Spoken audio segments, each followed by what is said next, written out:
Bonjour, Madam Thomas ydw I, ac rwy'n mynd i esbonio manyleb y cwrs lefel A, Ffrangeg neu Sbaeneg I chi, a hefyd sôn am pam mae parhau i astudio ieithoedd fel un o'ch opsiynau lefel A yn ddewis arbennig. Yn gyntaf, pam ddylech chi astudio ieithoedd ar gyfer lefel A?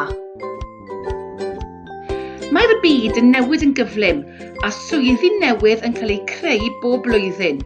Pwy a wyr, efallai bod y swydd fyddwch chi'n gwneud ddim hyd yn oed yn bodoli eto, ac felly beth sy'n bwysig yw dysgu sgiliau a gellir ei trosglwyddo i ystod eang o swyddi. A dyna beth mae astudio ieithoedd ymhellach yn cynnig i chi, sgil trosglwyddadwy a fydd yn ehangu eich cyfleoedd gyrfaol. Mae iaith dramor yn cyd-fynd yn arbennig gydag unrhyw bwnc arall. Ar hyn o bryd, mae yna alw mawr am bobl sy'n siarad iaith dramor. Os ydych chi'n meddwl taw eich unig opsiwn yw i ddysgu neu gyfieithu, meddyliwch eto. Mae yna gyfleoedd swyddi ym myd TGEch, bancio a chyllid, marchnata, twristiaeth a busnes rhyngwladol.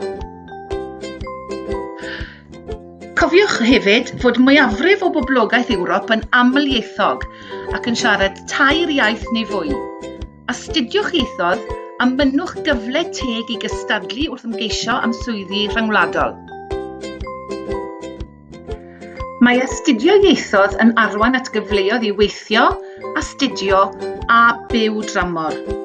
Mae galw mawr am y sgiliau cyfathrebu rydych yn datblygu wrth astudio iaith, a gallant fod yn berthnasol ar draws sawl sector.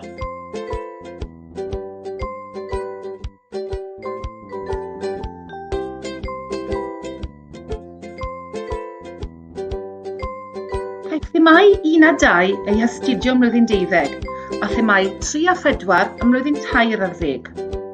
Mae'r themau byw fel person ifanc mewn cymdeithas, Ffrangeg neu Sbaeneg eu iaith, ac amrywiaeth a gwahaniaeth yn taro tant y mywydau pobl ifanc heddiw, yn alluogi'r dysgwr i uniaethu â materion yn y gwledydd neu gymunedau lle mae Ffrangeg, Sbaeneg yn cael ei siarad.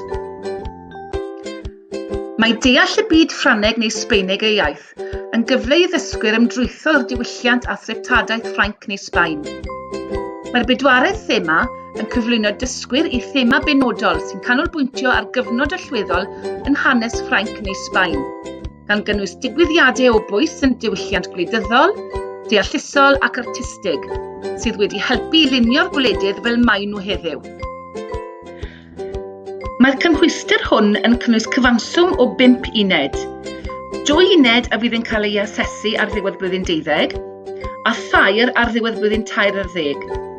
Mae unedau 1 a 3 yn asesiadau siarad, ac mae uned 2 yn arholiad sy'n cyfuno gwrando, darllen, cyfieithu ac ysgrifennu beirniadol. Asesir y 2 uned arall ar ddiwedd blwyddyn 2 ar 10. Uned 3 yw'r arholiad llafar, uned 4 yw'r arholiad gwrando, darllen a chyfieithu, ac uned 5 yw ysgrifennu traethawd yn Ffrangeg neu Sbaeneg ar y gwaith llenyddol y bydd yn cael ei astudio yn y gwersi.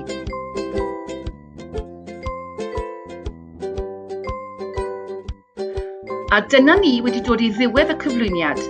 Os oes gennych chi unrhyw gwestiynau pellach, plis danfonwch neges neu dewch i'n gweld. Merci beaucoup et au revoir. Muchas gracias. Adiós.